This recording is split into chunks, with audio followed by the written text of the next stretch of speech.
All right, grab your Gatorade. Let's start talking. So about the bike, the last video, I showed you basically the last bits that I was taking off towards the back end. I'm at a kind of a crucial junction where I need to take the rear tire off, the swing arm, and the motor. Okay, so now we're at a point where I have to really be careful of the next few steps. Again, this journey is completely new, so I don't want to just like keep jump and then be like, oops. No oopses. This is my boy's bike. I gave it to my boy. He's now, come Tuesday, will be two weeks into boot camp, and I've been praying that everything's been going great. If you guys are praying types, pray that my boy is doing all right and he's rocking it out, and I'm sure he is. If he's like his old man, he's rocking it out, right? I absolutely loved boot camp, and I loved the training afterwards, and then the extra training. I was gone for just under a year, from boot camp to ASI to to AIT, then to ASI, which was a specialized training, becoming a recovery specialist from that point, then hitting my duty station at Fort Lewis, Washington State, 864th Combat Engineer. Whoa, represent. Anyways, it's not about the bike. Okay, so bike. Yes, we definitely want to remove the motor, like I said last time, because then I think I can get underneath and I can just kind of like muscle the tranny out. In theory, says the guy with rods in his back. I might be able to do it, I might not. I don't know. The engineer in me might figure out a way for block and tackle and pulley system and all that other happy stuff. But we're getting close. But here's the thing. We're also in Bismarck, North Dakota, and we're getting close to wintertime. And I know it's crazy to think about. We're not even in September right now. But North Dakota, we don't have a very long summer season. So when it tanks, it's like it just falls right off a cliff, right? So that's where the bike and the shed kind of meet. I'm in the process of redoing the shed, or upgrading it, if you will. Insulation, putting in actual, walls on the inside, putting in windows. That window was just this year.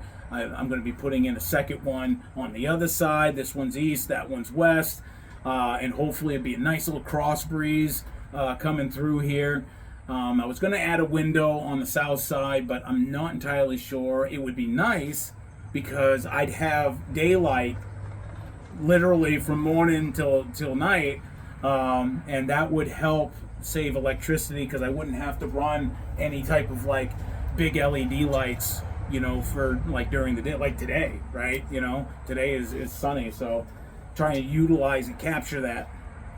Hope the audio is good. I know it's kind of far away and you hear traffic off in the background, but yeah, so I have two directions to go in, right? I can continue with the bike, or I could go and in the shed direction. If I go in the shed direction, okay, the bike is on standstill, so you guys wouldn't see any bike videos for quite a while, months actually, because I would be focusing. You'd be seeing videos on the shed, but not the bike. So I'd be focusing on, getting the installation, and that's going to take a couple months. And during the process, there's companies around town that I found out that just give away pallets. I mean, they I don't know why, but they just pallets from businesses and whatnot. They just don't want them.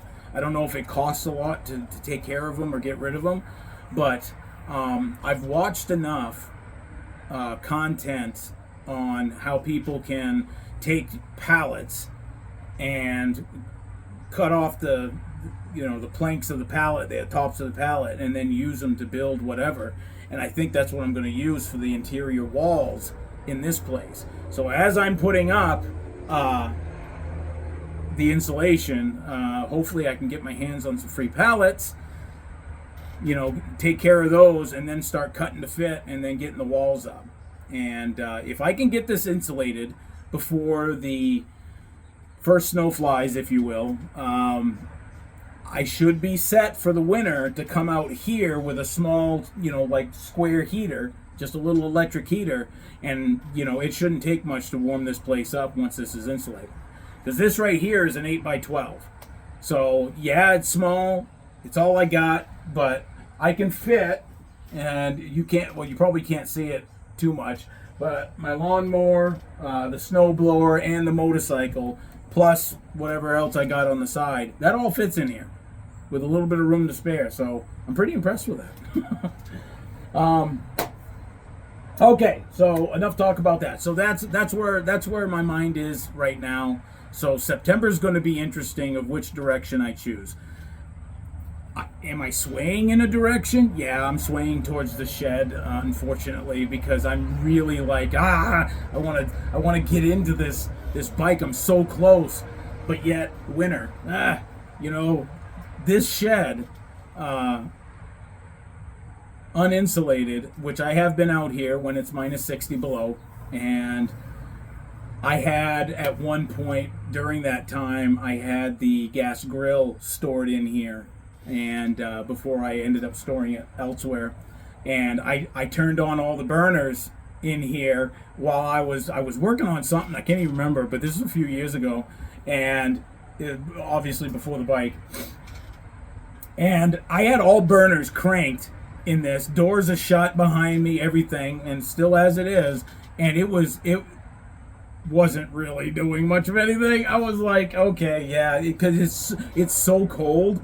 We had a campfire, and it was minus 32, minus 34, and it was like towards the evening. It wasn't nighttime, but I had a zany idea. I was like, hey, let's go have a campfire. So everybody got in their snowsuits and whatnot. We had like, I don't know, 2.5, 3 feet of snow.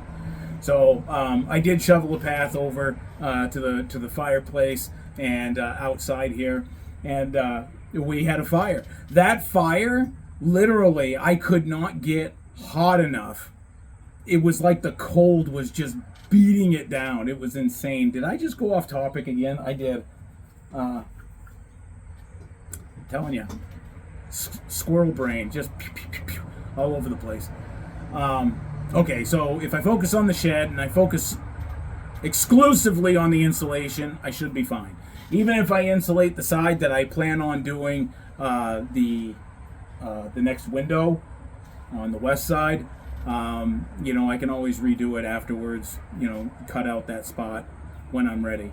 But I think we're at a spot where that's probably the best option.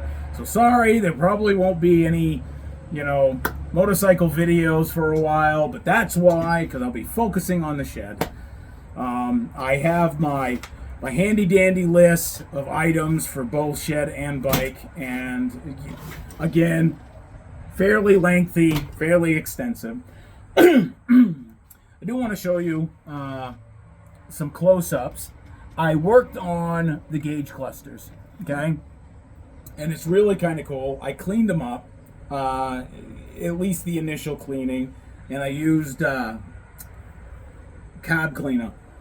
So, but the glass shined up really nice. There's really just one little dent in the chrome piece on the top, but the original speedometer, you can see how shiny that is. Oh, it's backwards. Anyways, 13,520 original miles on that motor and tranny. Original. I love it. That's why I wanted to clean them up and see, okay, what condition are these in? Because they came out of a gauge cluster, okay? Here's the tack. Like I said, they actually cleaned up really, really nice.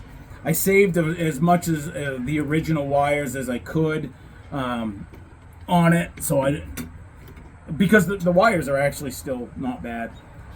The gauge housing, okay, the cluster housing, right? Not so good, but still intact. So the gauge cluster right there. So you have left and right blinker, the stop lamp, and the oil light, and then of course the ignition would be right in the middle. Problem, kind of, is this piece right there, and it's broke. If you can see it where my thumb is, there we go. So even if I wanted to use it, I think it looks like crap. But this thing's like metal. Yeah, so it's metal. So it's got the whole piece. Now the back, the rubber on the back, not so good. That's the condition of the rubbers that were on the back side of the tach and the speedometer. So not going to be using those. Ignition switch, I decided to hang on to. I don't know why, because this didn't come with keys. Now, I'm not sure if you can just buy keys to fit the ignition switch. I haven't actually checked on that. I think they do, but that'll be something I'll have to look into. Or I can buy another one, but these are actually kind of hard to find for this particular model, the TX model. I find a lot for the XS model, which is the sport version, but I haven't found the TX. Now, again, I'm not a motorcycle guru, so I don't know like if there's any differences. So the ignition's there, and I'll show you one of these, which is really cool. Now, I showed you this. Oops, get back on now. There we go. I showed you that. Now, each one of these has wired light bulbs, right? They're still good. Look at that. Freaking amazing. All four of them. So I decided to keep them. I don't know why, but it was just something about the fact that what I'm holding is 51 years old. Anytime I hold pieces of this bike, it's 51 years old. Unflippin' believable. And it was in a shed stored, not this one, but it was in a shed from the guy that had it. The original owner had it in the shed for over 30 years, right? So he didn't use it much. I think it's actually closer to 40. But here are my pride and joys right here. Mikuni carbs. Japan knows how to make carburetors, I am telling you. And when I get ready to take the bowls off, I guarantee you there ain't going to be anything in it. They're going to look clean as a whistle. Like, these are nice. These were just literally taken off for the last video. And again, you know, the choke works. So, I mean, everything moves. Everything is viable. So this will be nice. This will be a nice change of pace. Just awesome. Freaking love it. But anyways, I'll be doing a rebuild on this, and of course on the motor as well. So that's the pieces there. What other pieces? Did I show you this already? It's like show and tell now. Here's the original chain. No rust. Movable. Flexible. Love it. This will be cleaned up and re-oiled. I think what somebody else did was that they put this in like a thing of Purple Power. Is that what it's called? Something like that. Let it sit like overnight, and then scrub it clean, and then completely wash it down, re-oil. and it's good to go. So I'm pretty pleased with that it's the original chain. Worst case scenario, I got to get a new chain, but if I can use any of the original stuff, I can or will. These are the rear shocks we'll not be using. I know there's ways to refurbish, but you got dry, well, I was going to say dry rot grommets, but I don't think this one is. Was it the other one that had that? It's a little grommet right in there, but you got this right here is just surface rust on the spring itself. But everything else looks really nice. I don't know, I'm tempted. I saw a video of, or at least one video of somebody tearing this down, but they had to use like a compression to get the spring in here, and I don't have those. I don't have those tools. So, but I am curious. I'll have to look up the specs because, you know, I'm a big guy. You know, I want to make sure that it's a comfortable ride and the ride can actually hold chunky monkey here. So the other thing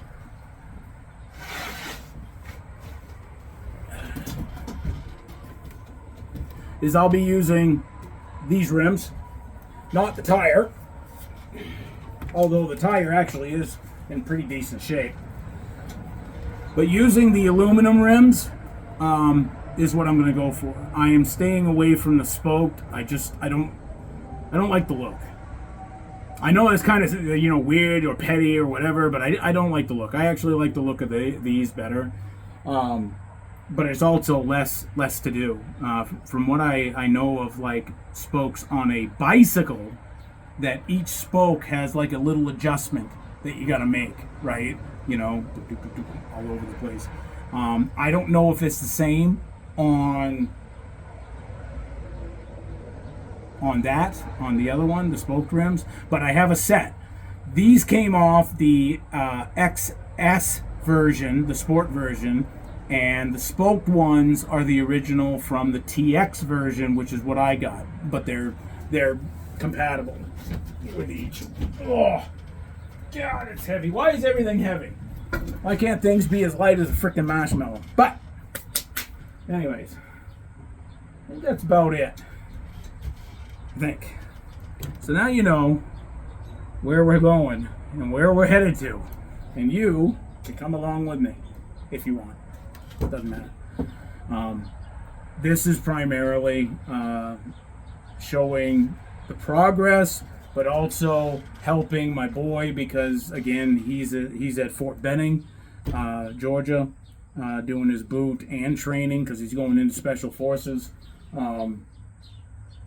I want him to be able to see this and kind of see that it's a family effort out here, you know, getting him to have a motorcycle out here.